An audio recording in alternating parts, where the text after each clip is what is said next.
Vision मोठं होतं. आता तुम्ही म्हटला तसं स्टेप बाय स्टेप पुढे जायचं ठरवलं आम्ही. त्यावेळी एक अच्छा. मशीन घेतली, नंतर 6 महिन्यानंतर दुसरी मशीन घेतली. हां. या टाईपमध्ये आम्ही हळू पुढे जात आलो. ए टू झेड मशीन्स आहेत. तुम्हाला कोणतीही मशीन लागत असेल, समजा पीठ दळण्याची किंवा तुम्हाला बेसन पीठ बनवण्याचा मोठा प्लांट बसवायचा असेल, तेही त्यांच्याकडे आहे. ते पुन्हा जे लाकडांपासून आपण कोळसा बनवतो, वूड पॅलेटचे सुद्धा मशीन्स आहेत. अशा मल्टिपल साऱ्या मशीन्स आहेत आणि आम्ही स्वतः पाहिलेले आहेत. ते स्वतः मॅन्युफॅक्चरिंग आहेत, स्वतः मॅन्युफॅक्चरिंग करतात. खूप मोठं युनिट आहे त्यांचं. तुम्हाला जर कोणताही व्यवसाय चालू करायचा असेल, कोणताही म्हणतो ए टू झेड मशीन त्यांच्याकडे अवेलेबल आहेत. लोकांना काय हवं आहे ते जर तुम्ही दिलं तर तो तुमचा बिझनेस नक्कीच चांगला होऊ शकतो. आपला जो प्रोडक्ट आहे कोल्ड प्रेस ऑइलचा, तो मुळातच विदाऊट केमिकल हां. किंवा विदाऊट एनी अडल्ट्रेशन, भेसळ ह्याच्या व्यतिरिक्त आहे. एकदम प्युअर अच्छा. फॉर्ममध्ये आपला प्रोडक्ट असतो. नमस्कार प्रेक्षकांनो, उद्योग मार्ग परिवारात तुमचं सर्वांचं खूप खूप स्वागत आहे. आज आपण पुण्यावरून कराडला आलेलो होतो आणि येथे खूप इंटरेस्टिंग स्टोरी आहे आजची. जर तुम्ही हिस्ट्री मागं जर वळून पाहिली, ज्यावेळेस दोन मित्र सोबत येतात त्यावेळेस Amazon सारखी कंपनी स्थापन होती. दोन मित्र सोबत येतात तर फेसबुक सारखी एवढी मोठी कंपनी उभा राहते. दोन मित्र सोबत येतात तर मायक्रोसॉफ्ट सारखी कंपनी उभा राहते. आणि आजची स्टोरी त्याच रिलेटेड आहे. कराडमध्ये दोन मित्र सोबत आले तर वर्धा सारखा ऑइलचा एक मोठा ब्रँड उभा राहिलेला आहे. तर आजच्या व्हिडिओमध्ये आपण जाणून घेणार आहोत की ऑइल इंडस्ट्रीचं फ्युचर काय आहे आणि त्याचबरोबर ही एक सक्सेस स्टोरी असून त्याचबरोबर एक इन्फॉर्मेटिव्ह व्हिडिओ सुद्धा बनणार आहे. जर तुम्हाला ऑइल इंडस्ट्रीमध्ये प्रवेश करायचा असेल तर त्यासाठी कोणकोणत्या गोष्टीची तुम्ही काळजी घेतली पाहिजे, त्यासाठी कोणकोणत्या गोष्टी महत्त्वाच्या असतात, त्याचबरोबर या व्यवसायामध्ये रॉ मटेरियलची आवश्यकता कोणकोणती भासते, त्याचबरोबर मशीन खरेदी करताना कोणती माहिती घेतली पाहिजे, किती कॅपॅसिटीची खरेदी केली पाहिजे आणि ह्या व्यवसायामध्ये मार्केटिंग स्ट्रॅटेजी कशा प्रकारे असली पाहिजे, याविषयी तुम्हाला आज ऑइल इंडस्ट्रीचं संपूर्ण असं मार्गदर्शन भेटणार आहे. त्यामुळे हा व्हिडिओ तुम्ही शेवटपर्यंत बघा, जेणेकरून तुमच्या आयुष्यामध्ये काहीतरी आमूलाग्र बदल घडून आल्याशिवाय राहणार नाही. सर, उद्योग मार्ग परिवारात तुमचं स्वागत आहे. नमस्ते सर. आपल्या प्रेक्षकांना तुमचा परिचय द्या. नमस्ते, माझं नाव सागर पिसाळ. माझे मित्र असलमुल्ला. आम्ही 2017 पासून ABSS ग्लोबल कॉर्पोरेशन नावाची कंपनी ऑइल कोल्ड प्रेस ऑइलमध्ये आम्ही पदार्पण केलं आणि त्यानंतर दोघं मिळून आम्ही हा बिझनेस पुढे चालवतोय. आमचे आता 2 ब्रँड आहेत, ऑर्गा आणि ऑइल जेनिंग असे 2 ब्रँड आहेत कोल्ड प्रेस ऑइलमध्ये. आणि सर, सर्वप्रथम काय होतं, आज जर आपण मार्केटचा जर अभ्यास केला किंवा आपल्या युवकांचा अभ्यास केला तर व्यवसाय प्रत्येकाला काही ना काही करायचा असतो, पण त्यांना सगळ्यात मोठी समस्या असते की बाबा व्यवसायाची निवड कशा प्रकारे केली पाहिजे. तर आपल्या प्रेक्षकांना हे सांगा की ज्यावेळेस तुम्ही 2017ला ऑइल इंडस्ट्रीमध्ये बिझनेस करायचं ठरवलं तर त्याचे काय काय कारण होते? 2017 साली एक एक असं असं होतं की आपण लोकांना काहीतरी चांगलं दिलं पाहिजे, हा. जे बेसिकली लोकांची हेल्थ, त्यांचं आरोग्य चांगलं राहिलं पाहिजे. त्यासाठी कोल्ड प्रेस ऑइल, घाण्याची तेलं हा एक चांगला कन्सेप्ट आमच्या डोक्यात आला आणि त्यानुसार आम्ही ते चालू केलं. आणि आजकाल सगळ्यांना बिझनेस चालू करायचा असतो, अगदी बरोबर आहे. तर लोकांना काय हवं आहे ते जर तुम्ही दिलं तर तो तुमचा बिझनेस नक्कीच चांगला होऊ शकतो. आणि त्याच्यामध्ये थोडासा तग धरून ठेवायला लागतो बिझनेसमध्ये. आज चालू केला उद्या बंद केला असं नाही. थोडासा तग धरून ठेवा, चांगले मेहनत करा, प्रयत्न करा, तुमचा बिझनेस नक्की यशस्वी होईल. आणि सर, ह्याच्यामध्ये काय होतं, आता ज्यावेळेस व्यवसाय करायचा आहे तर काय होतं, आजची जी सिच्युएशन बघितली ना, तर आज आपल्या ज्या मार्केटमध्ये जे चाललेलं आहे की व्यवसायाची सुरुवात करायची ठरवत होतो, पण ज्यावेळेस व्यवसाय तो चालू करतात तर त्यांचं असं असतं की बाबा आम्ही व्यवसाय करताना खूप हेवी इन्व्हेस्टमेंट केली पाहिजे किंवा आमचा व्यवसाय मोठा असला पाहिजे, की आजला इनिशियल स्टेजहून कुणाला इन्व्हेस्टमेंट करून व्यवसाय नको. तर आपल्या प्रेक्षकांनाही सांगा की ज्यावेळेस तुम्ही व्यवसाय चालू केले होते की तुम्ही किती मशीन्स बाय केल्या होत्या किंवा किती इन्व्हेस्टमेंटमध्ये हा व्यवसाय चालू केला होता? आमचा व्यवसाय चालू झाला 2017. त्यावेळी आम्ही एक लाकडी घाणात घेऊन आम्ही हा व्यवसाय आमचा चालू केला होता. अच्छा. विजन मोठं होतं. आता तुम्ही म्हटला तसं स्टेप बाय स्टेप पुढे जायचं ठरवलं आम्ही. त्यावेळी एक अच्छा. मशीन घेतली, नंतर 6 महिन्यानंतर दुसरी मशीन घेतली. हा. या टाईपमध्ये आम्ही हळूहळू पुढे जात आलो. आता जे आपण ऑइल काढताय किंवा ऑइल काढून मार्केटमध्ये विकताय, तर आपल्याकडे कोणकोणत्या प्रकारच्या मशीन्स आहेत? माझ्याकडे आता 5 लाकडी घाणी आहेत हा. आणि भारत ॲग्रीटेकचे हे 2 कोल्ड प्रेस मशीन आहेत अच्छा. आणि अजून एक एक्सपेलर आहे. कोल्ड प्रेसचा तोही सह्याद्रीचा आहे. जर आपल्या युवकांना कोणाला जर या इंडस्ट्रीमध्ये प्रवेश करायचा असेल तर तुम्ही त्यांना कोणते मशीन सजेस्ट करू शकता किंवा सुरुवात कशा प्रकारे असली पाहिजे? अ, नक्कीच हा व्यवसाय चांगला आहे. फूड इंडस्ट्रीमध्ये हा व्यवसाय नक्कीच चांगला आहे, उत्तम आहे. कोणी याच्यामध्ये येऊ शकतं, करू शकता. मार्केटची चाचपणी करा, हा. व्यवसायाची चाचपणी करा, त्याचा अभ्यास करा, मशीन स्टडी करा तुम्ही. जसं की आम्ही भारत ॲग्रीटेक घेताना त्याचा स्टडी केला. आम्हाला हे मशीन म्हणजे आम्हाला वापरायोग्य आहे, आम्हाला त्याच्यातून आउटपुट मिळणार आहे याचे कन्फर्मेशन झाल्यानंतर आम्ही हा परचेस केला. असा थोडा व्ह्यू तुमचा असू देत. सर मला हे सांगा, समजा एखाद्या जे आपले आज प्रेक्षक बघत आहेत त्यांना ऑइल इंडस्ट्रीमध्ये प्रवेश करायचा, व्यवसाय चालू करायचा आहे. समजा त्यांनी एक ही मशीन बाय केली आणि व्यवसाय चालू केला, तर त्यांना व्यवसाय चालू करताना इनिशियल स्टेजला किती गुंतवणूक लागू शकते? इनिशियल स्टेजला गुंतवणुकीचा विषय काय आहे की मशीन ही वन टाइम इन्व्हेस्टमेंट झाली तुमची, हा. की 4-4.5 लाख रुपयामध्ये तुम्हाला मशीन येईल. पण रोलिंगसाठी जो पुढं लागणार आहे तुम्हाला, तर त्याच्यावर थोडासा फोकस करावा लागेल.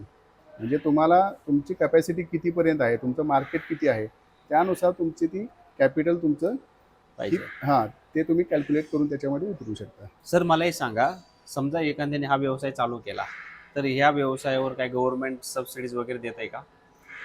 गव्हर्नमेंट सबसिडीज आहे, त्याच्यामध्ये गव्हर्नमेंट अनुदान देतंय. पण सुरुवातीला माझं तर वैयक्तिक आमचं असं मत असेल की तुम्ही अगोदर व्यवसाय शिका, बरोबर. मग त्याची ग्रोथ बघा, आणि ज्यावेळी तुम्हाला पुढे जाऊन कुठेतरी मोठं काहीतरी करायचं आहे त्यावेळी याला तुम्ही सबसिडी किंवा अनुदानासाठी तुम्ही हे करू Apply शकता, अप्लाय करू शकता. तुम्ही जास्त जर आपण मोठा व्यवसाय असेल तर सबसिडी भेटण्याचे बी चान्सेस जास्त आहे. तोपर्यंत तुम्हाला त्या बिझनेसमध्ये नो हाऊ कळतात, त्याच्यातल्या खाचाखोचा कळतात. बरोबर. तुम्ही तोपर्यंत स्टेबल झालेला असता. म्हणजे तुम्ही ज्यावेळी मोठी झेप घेणार असाल आणि खरंच त्यावेळी तुम्हाला पैशाची गरज असते, बरोबर, त्यावेळी तुम्ही त्या याच्यामध्ये पडू शकता. आपला जो प्रोडक्ट आहे कोल्ड प्रेस ऑइलचा, तो मुळातच विदाऊट केमिकल किंवा विदाऊट एनी अडल्ट्रेशन, भेसळ ह्याच्या व्यतिरिक्त आहे. एकदम प्युअर फॉर्ममध्ये आपला प्रोडक्ट असतो. प्रोडक्टची क्वालिटी ही तुमच्या सीडवर राहते, रॉ मटेरियलवर राहते. अच्छा. त्यामुळे तुम्ही घेताना रॉ मटेरियल, त्याचा क्लिनलीनेस, त्याच्या बाकीच्या जे पॅरामीटर्स आहेत ते बघून घेणं गरजेचं आहे. तुम्ही रॉ मटेरियल चांगलं वापरलं तर तुमचं ऑइल क्वालिटीचं असणार आहे, त्याची शेल्फ लाईफ तेवढी जास्त असणार आहे. आपण कुठलं प्रिझर्वेटिव्ह काय वापरत नाही त्याच्यामध्ये, यस. त्याची शेल्फ लाईफ सुद्धा तेवढी वाढते जर तुम्ही रॉ मटेरियल चांगलं घेतलं तर. आणि सर्वात महत्त्वाचं सर, ही जी मशीन आहे या मशीनवर जे तेल काढण्याची जी प्रोसेस असते ती कशा प्रकारे चालते? तेल काढण्याची प्रोसेस आमच्या इकडे बघितलं तर सीड जे येतात ते पहिलं फिजिकली क्वालिटी चेक केलं जातं, काय आहे त्याचं मॉइश्चर, काय आहे सीड क्वालिटी, काय आहे. चांगलं असेल तरच ते पुढं प्रोसेसिंगला घेतलं जातं, अदरवाईज ते रिजेक्ट करून बाजूला काढलं जातं. आणि मग त्यानंतर मग त्याच्यामध्ये काय क्लिनिंग करावं लागत असेल, काय करावं लागत असेल, त्याच्यासाठी सेटअप वेगळा आहे, ते क्लिनिंग करतो. ज्यावेळी 100% शुअर आहे की आता ओके, मगच ते आपलं सीड क्रशिंगला आपण घेतो. आणि सर्वात महत्त्वाचं सर, ज्यावेळेस व्यवसायामध्ये आता समजा एक मशीनने एखाद्याने हा व्यवसाय चालू केला तर ह्याला ऑपरेट करण्यासाठी लेबर किती लागू शकते? लेबर पर मशीन एक लेबर असावा. अच्छा. सुरुवातीच्या फेजला एक लेबर तरी तुम्हाला हवाच. आता माझ्याकडे बघितलं तर एक लेबर 2 मशीन 3 मशीन ऑपरेट करतो. अच्छा. लेबर हा जसा ट्रेन होईल तसं तुम्हाला त्याचं आउटपुट जास्त मिळेल. आणि सर्वात महत्त्वाचं सर, ज्यावेळेस आपण याच्यामधून तेल काढतोय तर तेलासोबत आपण दुसरे बाय प्रोडक्ट बनवू शकतो त्याच्यापासून? तेलापासून ऑफकोर्स हो, बाय प्रोडक्ट तर होतातच. आपल्याकडे वेस्टेज काही जात नाही. जे बाय प्रोडक्ट जे पेंड म्हणतो, खल म्हणतो, ते आपल्याकडे निघते. ते मग कस्टमरला, म्हणजे शेतकरी आहेत, कॅटल फीडवाले आहेत, त्यांना आपण ते देतो आपण. आणि सर्वात महत्त्वाचं सर, आज आहे ना व्यवसाय म्हटलं ना, आता आज खूप सारे माध्यम आहेत इन्फॉर्मेशन कलेक्ट करण्याचे. यूट्यूब असेल, फेसबुक असेल, बाकीचा ChatGPT सारखे AI टूल्स आलेले आहेत, तिथून इन्फॉर्मेशन कलेक्ट करता येते आणि तो लोक प्रोडक्टही बनवतात. पण माझ्या असं निदर्शनास आलंय की बरेचसे लोक काय करतात, त्यांची जी मार्केटिंग स्ट्रॅटेजी असते ती मार्केटिंग स्ट्रॅटेजी व्यवसायाची कशा प्रकारे असली पाहिजे हे त्यांना समजत नाही. त्याच्यामुळे त्यांचा जे प्रोडक्शन असतं, ते बनवलेला प्रोडक्ट असतो, मार्केटमध्ये विकायला त्यांना खूप त्रास होतो किंवा काही त्या कारणामुळे व्यवसायही बंद पडलेले आम्ही बघितलेले आहेत. तर मलाही सांगा की हा व्यवसाय चालू केल्यानंतर किंवा एखादा दुसरा व्यवसाय असेल तर त्या व्यवसायाची, त्या प्रोडक्टची मार्केटिंग स्ट्रॅटेजी कशी असली पाहिजे? मार्केटिंगसाठी तुम्हाला कस्टमरशी जोडलं गेलं पाहिजे. तुम्ही कस्टमरपर्यंत स्वतः पोहोचलं पाहिजे, त्याच्या कॉन्टॅक्टमध्ये राहिलं पाहिजे, त्याचा फीडबॅक घेतला पाहिजे, तर कस्टमर रिटेन होईल, तर Yes. कस्टमर वाढेल तुमचा.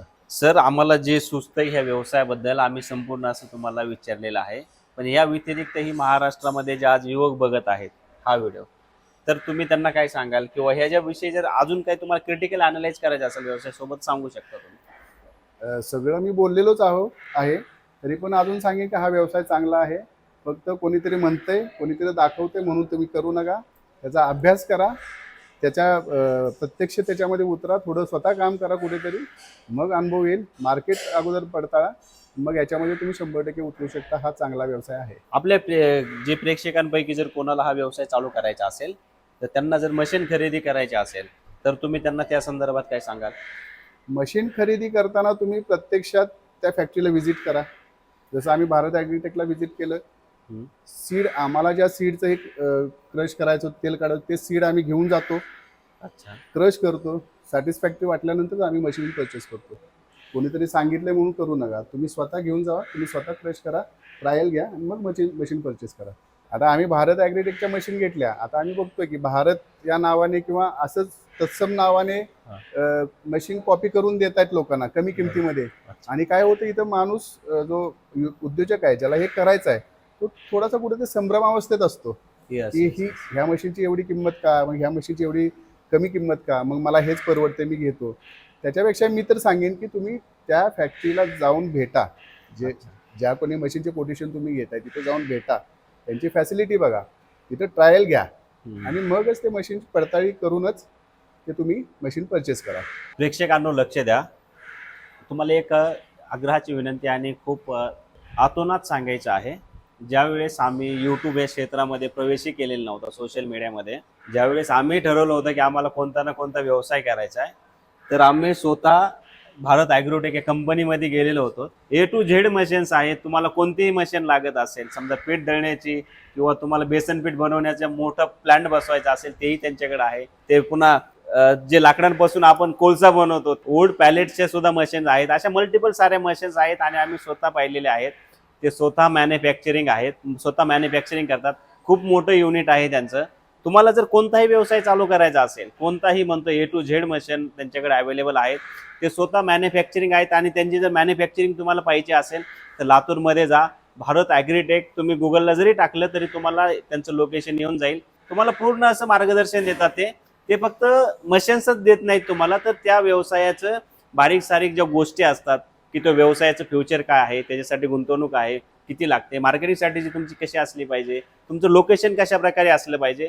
म्हणजे सांगायचं तात्पर्य असं आहे की तुम्हाला त्या व्यवसाय संदर्भात आणि तुम्हाला कोणता व्यवसाय तुमच्या लोकेशनला चालू शकतो त्यानुसार ते तुम्हाला मशीन सजेस्ट करतात आणि तुम्हाला व्यवसाय चालू करण्यासाठी मदत करतात. त्यामुळं तुम्हाला जर व्यवसाय चालू करायचा असेल तर खाली दिलेल्या नंबरला संपर्क करा आणि अधिकची माहिती घ्या. आणि सर्वात महत्त्वाचं, प्रेक्षकांनो लक्ष द्या, उद्योग मार्ग तुमच्यासाठी असेच नवनवीन बिझनेस आयडिया घेऊन येत असतं. आजपर्यंत आपण 250 पेक्षा जास्त स्टार्टअपला व्हिजिट केलेले आहे आणि तुम्हाला व्यवसाय संदर्भात क्रिटिकल अनालाइज करून व्यवसाय समजून सांगण्याचा प्रयत्न केलेला आहे. जर आमचं तुम्हाला काम आवडलं असेल तर आपल्या चॅनलला लाईक, शेअर आणि सबस्क्राईब करायला विसरू नका. पुन्हा भेटू एका नवीन व्यवसायासोबत. तोपर्यंत जय हिंद.